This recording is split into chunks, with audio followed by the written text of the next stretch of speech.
स्वागत है प्यारे बच्चों। आज हम जंगल इस पाठ का स्वाध्याय देखेंगे। प्रश्न 1, सूचना के अनुसार कृतियाँ पूर्ण कीजिए। क, प्रवाह तालिका, कहानी के पात्र तथा उनके स्वभाव की विशेषताएं। उत्तर, पीयूष, अबोध पशु पक्षी प्रेमी। तविषा, आज्ञाकारी बहू, प्यार करने वाली माँ। शैलेश, आज्ञाकारी पुत्र। अगला प्रश्न है, पहचानिए रिश्ते। 1, दादी तविषा, सास पुत्रवधू। 2, पीयूष शैलेश, पुत्र पिता। 3, तविषा शैलेश, पत्नी पति। 4, शैलेश दादी, पुत्र माँ। अगला प्रश्न है, पालतू प्राणियों के लिए आप क्या करते हैं? विस्तार पूर्वक लिखिए। उत्तर, रॉकी मेरा कुत्ता है, उसे मैं बहुत प्यार करता हूँ। उसका एक प्यारा सा घर है, मैं रोज़ उसे नहलाता हूँ, हालांकि उसे नहाना बिल्कुल पसंद नहीं है। उसकी व उसके घर की सफाई का ध्यान रखता हूँ। मैं ही उसे वैक्सीन आदि के लिए डॉक्टर के यहाँ लेकर जाता हूँ। मैं उसके साथ खेलता हूँ, उसे बाहर घुमाने ले जाता हूँ। उसके खिलाने पिलाने की जिम्मेदारी मैंने ही ले रखी है।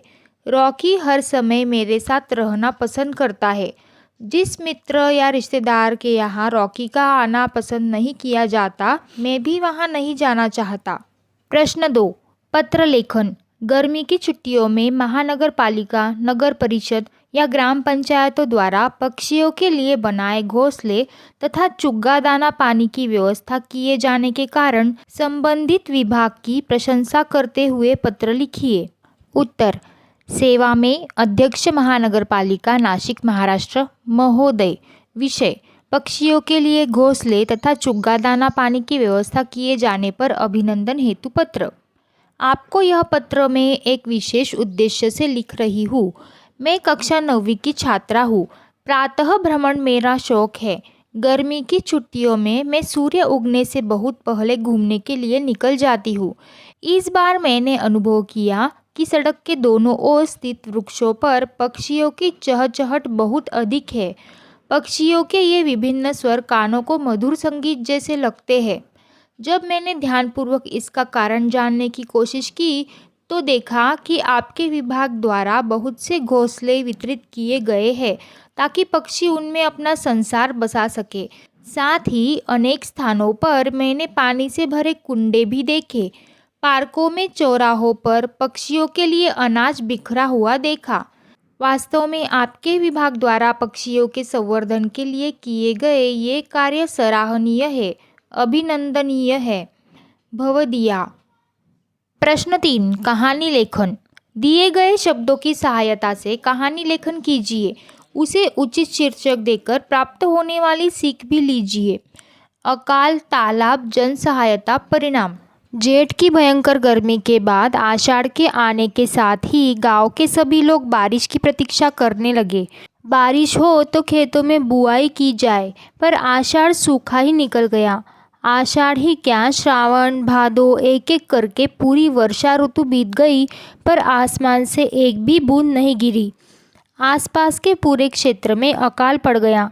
गांव के कुएं सूखने लगे। चारे के अभाव में पशु मरने लगे। सभी गांव वाले चिंतित थे, परंतु कोई हल नहीं सूझ रहा था। एक दिन स्कूल में भोजन अवकाश के समय 9वीं कक्षा के विद्यार्थियों में अकाल के बारे में चर्चा होने लगी। कक्षा में आदित्य सबसे उत्साही छात्र था। उसने सुझाव दिया, क्यों न गांव में एक तालाब बनाया जाए। पहले तो सभी ने उसकी बात को मजाक समझा, लेकिन बाद में गंभीरता से विचार करने लगे। शाम को आदित्य अपने साथियों के साथ चौपाल पहुंचा। गांव के अनेक बड़े बूढ़े वहां उपस्थित थे। उसने सबके सामने तालाब बनाने का प्रस्ताव रखा।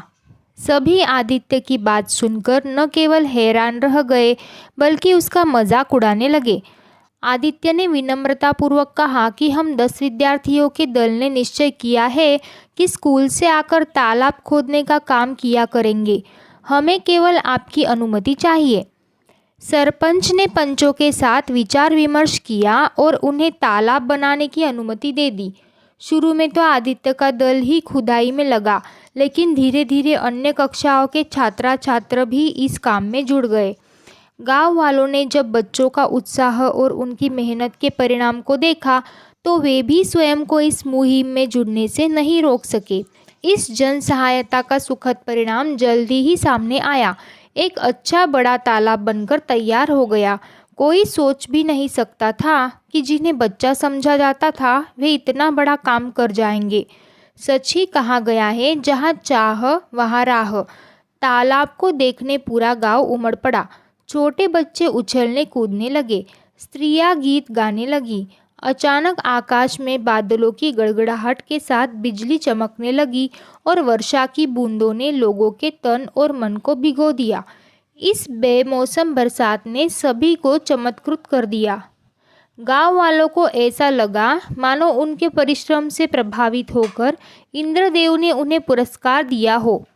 सीख: संकल्प और उचित परिश्रम से असंभव कार्य को संभव किया जा सकता है।